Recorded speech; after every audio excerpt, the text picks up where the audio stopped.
ધોરાજીમાં 6-7 દિવસે અપાતું ગંદુ અને દુર્ગંધયુક્ત પાણી, વચનો હવામાં ઉડાયા। પ્રજામાં ભારે રોષ। ધોરાજી કોંગ્રેસ આગેવાન દ્વારા માંગ કરવામાં કે નગરપાલિકાની ભાજપ બોડીને સુપરસીડ કરવામાં આવે અને વહીવટી શાસન મૂકવું જોઈએ। રાજકોટ જિલ્લાના ધોરાજી શહેરમાં નગરપાલિકા તંત્રની ઘોર બેદરકારી સામે આવી છે। ધોરાજીમાં નાગરિકોનું પીવાનું પાણી પૂરતું અને શુદ્ધ મળવાને બદલે ખૂબ જ દૂષિત અને દુર્ગંધયુક્ત પાણી આપવામાં આવી રહ્યું છે, જેના કારણે જનતા ત્રાહિમામ પોકારી ઉઠી છે। ચૂંટણી સમયે નેતાઓ દ્વારા શુદ્ધ પાણી અને વિકાસના મોટા વચનો આપવામાં આવ્યા હતા, પરંતુ 1.5 વર્ષથી વધુ સમય વીતી ગયો છે, છતાં પરિસ્થિતિ જનસીતસ છે। 6 થી 7 દિવસે મળતું પાણી પણ પીવા લાયક ન હોવાથી પ્રજામાં નગરપાલિકા તંત્ર સામે આક્રોશ વ્યાપી ગયો છે। ચૂંટણીઓ આવે ત્યારે રાજકીય પક્ષો અને નેતાઓ પ્રજા સમક્ષ વચનો વરસાવે છે, પરંતુ ચૂંટણી પૂરી થતાં જ પરિસ્થિતિ અને એ જ જોવા મળે છે।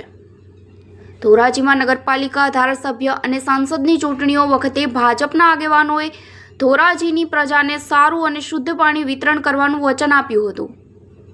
ધોરાજીની જનતાએ વિશ્વાસ મૂકીને ભાજપને ખોબલે મત આપ્યા અને નગરપાલિકામાં ભાજપનું શાસન આવ્યું, પરંતુ શાસનના 1.5 વર્ષથી વધુ સમય વીત્યા બાદ પણ સમસ્યા ઉકેલાઈ નથી। સ્થાનિકોનો આરોપ છે કે નગરપાલિકા દ્વારા 6 થી 7 દિવસે પાણીનું વિતરણ કરાય છે અને તે પણ અતિશય દૂષિત અને દુર્ગંધયુક્ત હોય છે। પાણી એટલું ખરાબ કે તેનો ઉપયોગ પીવા કે શાકભાજી ધોવામાં પણ થઈ શકતો નથી। પરિણામે સામાન્ય અને ગરીબ પરિવારોને પોતાના ખર્ચે બહારથી ફિલ્ટર પાણી ખરીદવું પડે છે, જેનાથી ગરીબ વર્ગના આરોગ્ય અને ખિસ્સા બંને પર જોખમ ઊભું થયું છે। આ મુદ્દે કોંગ્રેસ આગેવાને ભાજપ શાસકો પર આકરા પ્રહારો કરતા જણાવ્યું હતું કે ધોરાજી નગરપાલિકા તંત્ર સંપૂર્ણપણે નિષ્ફળ ગયું છે।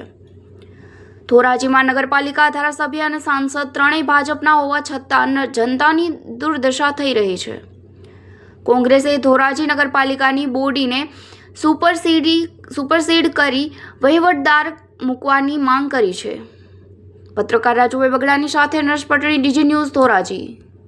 તમારું નામ અને શું વિસ્તારમાં પાણી જે પ્રશ્ન છે તે કહેશો? હું ચાવડા પ્રિયંકા। આ વિસ્તારમાં પાણી બહુ ખરાબ આવે છે ને 5-6 દિવસ આપી દે તો સારું, પણ કંઈક 7 દિવસ થઈ જાય છે। 7 દિવસ સુધી પાણીનો પુરવઠો, પાણી સચવાઈ રહે એટલું સ્ટોરેજ નથી અને બહુ પાણી ખરાબ આવે છે, તો પીવાના લાયક નથી હોતું, તો વાપરવામાં ન હાલે, તો પીવામાં કેમ હલાવવું?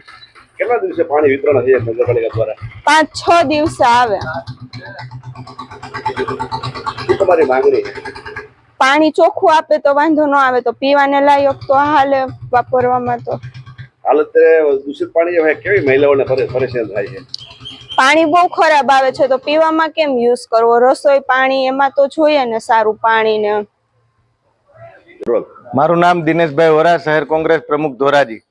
ધોરાજી શહેરમાં લોકોને પીવાનું પાણી જે પૂરું પાડવામાં આવે છે, એકાત્રા પાણી આપવાના વચનો આપી અને ભારતીય જનતા પાર્ટીના લોકો સત્તાના સૂત્રો સંભાળેલ હતા, પરંતુ હાલમાં જોઈએ તો ધોરાજીની જનતાને 7 થી 8 દિવસે પાણી વિતરણ કરવામાં આવે છે, એ પણ ડોહળું અને દૂષિત પાણી વિતરણ કરવામાં આવે છે, જેને કારણે લોકોના આરોગ્ય સામે ખતરો ઊભો થયો છે।